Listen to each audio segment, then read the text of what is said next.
बहुत पुरानी बात है। रतनपुर नामक गांव में एक हीरालाल नाम का जौहरी रहा करता था, जो एक गांव से दूसरे गांव जाकर हीरे, मोती और सोने चांदी का व्यापार करता था।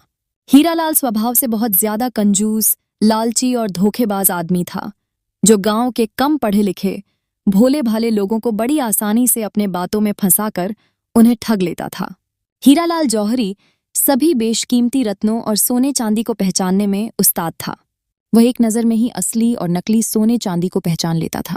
लेकिन अगर कोई भोला भाला आदमी किसी मजबूरी के चलते हीरालाल को अपने गहने बेचता, तो हीरालाल सोना मिलावटी है कहकर असली सोने के गहनों को भी आधे से भी कम कीमत में खरीदता था और दूसरे गांवों में जाकर दुगने दामों में बेचता था।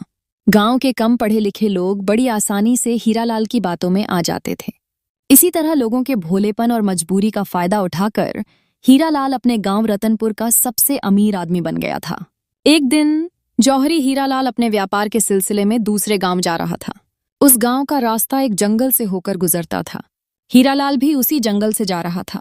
तभी अचानक उसने देखा कि एक कुम्हार मिट्टी के बर्तनों को अपने गधे में लादे हुए उसी की तरफ आ रहा है।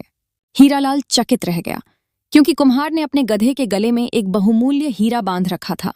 हीरालाल तुरंत समझ गया कि इस कुम्हार को इस बहुमूल्य हीरे की असली कीमत का अंदाजा नहीं है, इसलिए उसने इसे अपने गधे के गले में बांध रखा है। हीरालाल ने सोचा कि यह अच्छा मौका है इस मूर्ख कुम्हार से इस बहुमूल्य हीरे को हथियाने का।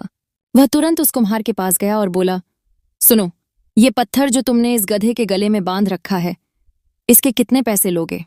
कुम्हार ने कहा, महाराज, इस पत्थर का क्या ही दाम होगा, पर चलो, अगर आप इसे लेना ही चाहते हैं तो आप इसके 4 रुपए दे दीजिए। हमने तो ऐसे ही बांध दिया था ताकि गधे का गला सूना न लगे। आज सुबह से मेरा एक भी बर्तन नहीं बिका है। कम से कम इससे मेरी बोहनी तो हो जाएगी, और बच्चों के लिए 2 रुपए की मिठाई आज इस गधे की ओर से ले जाएंगे। बच्चे भी खुश हो जाएंगे और शायद इस गधे के गले का बोझ भी कम हो जाएगा। पर जौहरी तो जौहरी ही था, पक्का बनिया। उसके मन में लोभ समा गया। हीरालाल उस कुम्हार को अपनी चालाकी भरी बातों से ठगने लगा। उसने कहा, इस मामूली से पत्थर के लिए तू 4 रुपए मांग रहा है? 4 रुपए इस पत्थर के लिए बहुत ज्यादा हैं। तू इसके 2 रुपए ले ले। लेकिन कुम्हार भी थोड़ा झक्की था। उसने भी जिद पकड़ ली। नहीं, देने हो तो 4 रुपए ही दो। नहीं देने हैं तो कोई बात नहीं, मैं इस पत्थर को बेचना भी नहीं चाहता। तब हीरालाल ने कहा, तुम्हारे दाम तो 7वें आसमान को छू रहे हैं।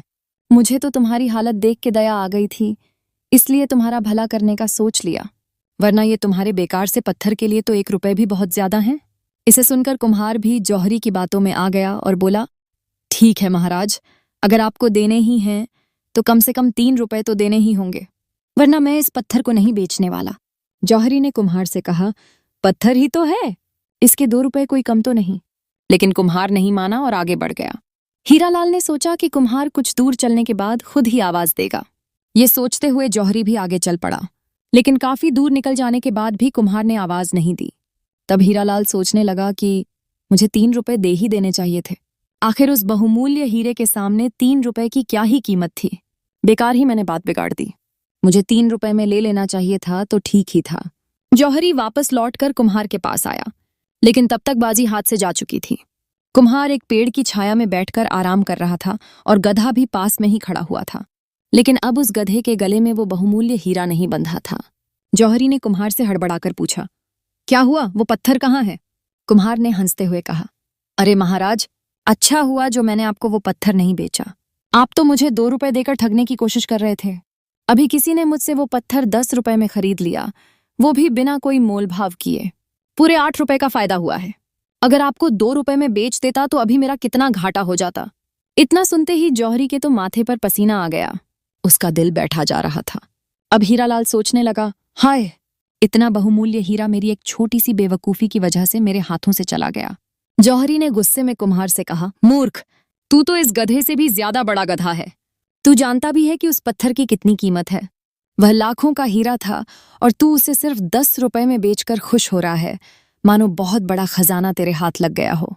यह सुनकर कुम्हार अब और जोर जोर से हंसने लगा और जौहरी से कहता है, हुजूर, आपने बिल्कुल सही कहा, मैं तो सच में गधा ही था। अगर मैं गधा न होता तो क्या इतना कीमती हीरा मैं गधे के गले में बांध कर घूमता? लेकिन अगर मैं गधा हूं तो फिर आपके लिए क्या कहूं? आप तो गधे से भी गधे निकले। आपको तो पहले से ही पता था ना कि वो पत्थर नहीं, लाखों का हीरा है, फिर भी आप उसके 3 रुपए देने में कंजूसी कर रहे थे।